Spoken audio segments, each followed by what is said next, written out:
Hello, I'm Ed Conway. Welcome to my study, and I wanted to give you a bit of an update on how the economy is doing. There's been a lot of focus, and I've certainly been spending a lot of time looking at the grisly, depressing news on health and what's going on there. But of course, there is an economic side to this as well, and in a way, the big focus over the course of the coming month is going to be about the economy rather than being about health, because we're starting to see a real impact now on many of our jobs. And what we've got, and the reason why I wanted to talk to you, is what we're starting to see is some evidence of just where it is hitting the economy and what it means for the rest of us, and also just how vast some of these schemes, these government schemes, have been. We've just got numbers out from the Treasury on that. It's kind of, there's some interesting stuff in there. But first of all, you'll probably remember, like, certainly my first interaction with this COVID-19 crisis actually wasn't about health, it was about markets, because markets started to tumble early on.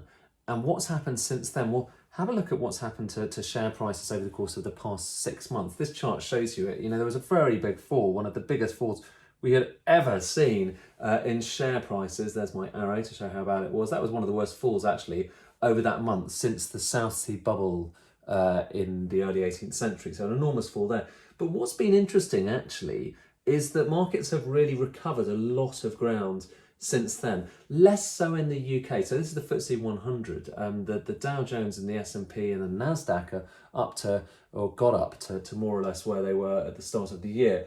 But just in the last day, in the last 24 hours, we've seen a bit of a fall, down by kind of 3-4% in the UK, and similar kind of amounts, if not more, in Wall Street. There are concerns, just, you know, this stuff is nebulous, but there are concerns, obviously, about the risk of a second wave. So investors out there getting a bit concerned again, getting a bit concerned. And I suppose it's not surprising, given that a lot of the economic news at the moment is quite bad. There has been this big question about, you know, after the kind of life support system that has been implemented for the economy, so the furlough scheme, and I'll get onto some of the kind of numbers we have on that in a moment. Do those jobs come back, or do employers just cut them, particularly in certain sectors like kind of aviation and where they've been really affected by this? And I'm afraid some of the news initially has been very bad. So we've had jobs numbers, job losses actually announced by Centrica. So they've announced 5,000 job losses in the UK. That's kind of a quarter of their workforce. Johnson Matthey, 2,500 jobs there, and Bombardier 600 jobs. That's in Northern Ireland, very big employer in Northern Ireland, Bombardier. So those are not by any means good news. And when you have a look at the kind of state of the economy, the concern is there may well be more job losses, and the bad news is kind of yet to come. What we got today from the Treasury is, for the first time, they released details on the kinds of jobs that have been covered by the furlough scheme. So we know that a lot of people have been put onto furlough. They've had their wages paid by the state. We know that's kind of getting towards 10 million, particularly if you include self-employed people. But what we didn't really know is what the sectors they were in. We had a hunch they might be in things like restaurants and retail, but we didn't know for sure. Now, finally, we have that number. So we have this table. You can't probably read it there. There's lots of interesting details, though. And one thing I was struck by, if we kind of zoom into it, and this is not the most important thing I know in the world, but just look at this. As well as including all these other things like retail, they also included this domestic employers. It turns out, actually, there have been 6,000 people, I guess, families around the country who have used the furlough scheme to support, whether it's their cleaner or nannies. It has been used. £15 million that has cost the taxpayer. The Treasury perhaps keen to underline the furlough scheme hasn't just been about big companies, it's also been helping out people back home.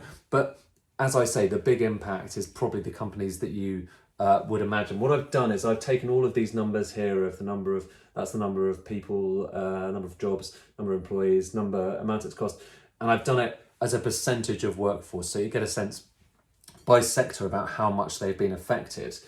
And it's more or less as you'd expect. So have a look at this. You've got, perhaps most obviously, you know, food and accommodation down at the bottom there, getting towards 60% of all jobs in restaurants and hotels have been furloughed.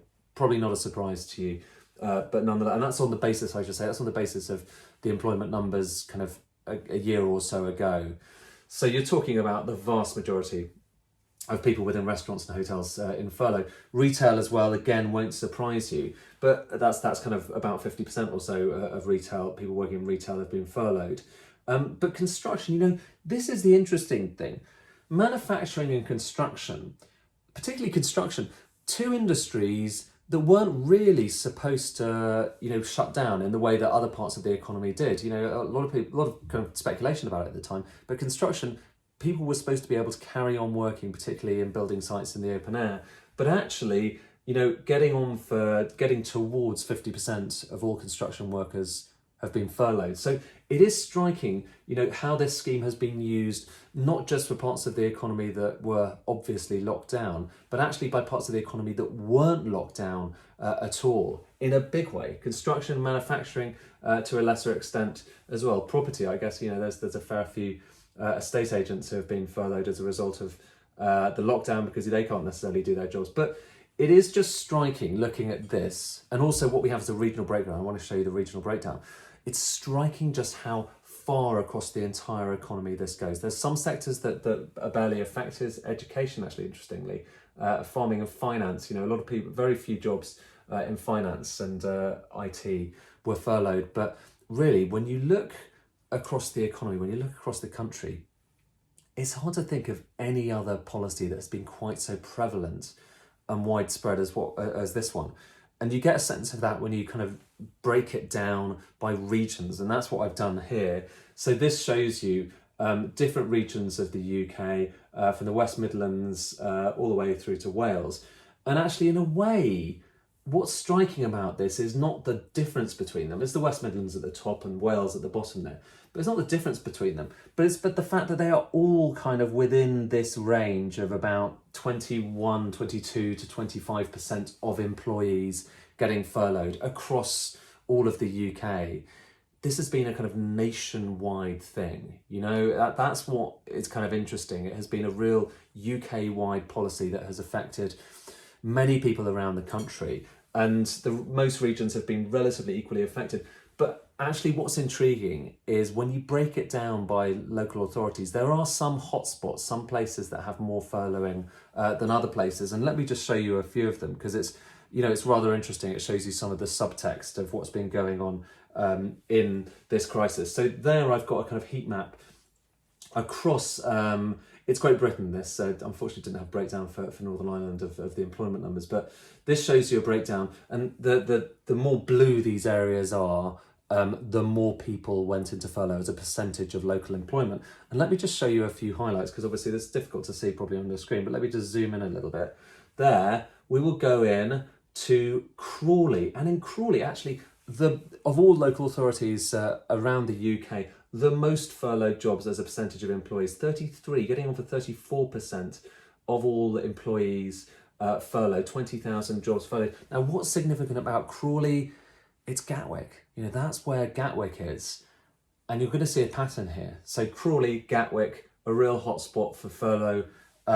Let's move and see the next biggest furlough spot. That was South Lakeland. So the Lake District, a big tourist hotspot, really important tourism. And obviously tourism has been obliterated by COVID-19. So in South Lakeland, you've got 33% of employees furloughed. And so you're seeing kind of definite hotspots of places where more people, on balance have been furloughed. So a third of workers in those two places, and more or less similar numbers in Pendle. Now Pendle's interesting because I believe there's a Rolls-Royce plant around there. So that's been quite important. And Rolls-Royce have said that they've furloughed a lot of their employees. So about a third, just under a third in Pendle. And in Hounslow, well, that's Heathrow in Hounslow. So, there are some interesting analogies here, some interesting kind of things when you look down forensically in the numbers at who's been affected. And when you kind of have a look at the places which have been least affected in terms of the least furloughing, well, again, there's a pattern. It's mostly in London that you've seen the least furloughed areas. So Camden has the fewest proportion of people who have taken up the furlough scheme, followed by Kensington and Chelsea, City of Westminster and City of London also, I think, between those two. But it just shows actually London areas did the least amount of furloughing, whereas there was some regional divergence with other places more affected. And this is, I think, the worry, okay?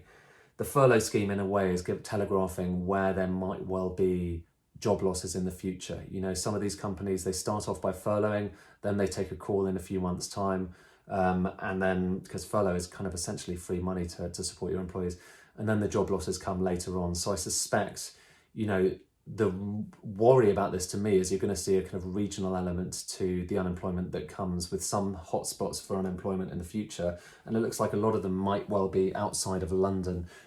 So again, that regional divergence that we've often talked about being an issue there. Now, this is all really expensive, as you probably realise. We're starting also to get a sense of just how expensive. And it's not just when it comes to the cost of kind of nannies and housekeepers and cleaners. The total cost of the furlough scheme is now kind of getting towards about £20 billion. And then add on top of that, the self-employment scheme, and you're kind of getting close to £30 billion in terms of the total cost of this. It's basically, you know, you put it all together and it's definitely kind of costing more than the NHS, which I think is not something anyone had necessarily countenanced. And the worry is with that the longer this goes on, the more the risk of higher unemployment in the future.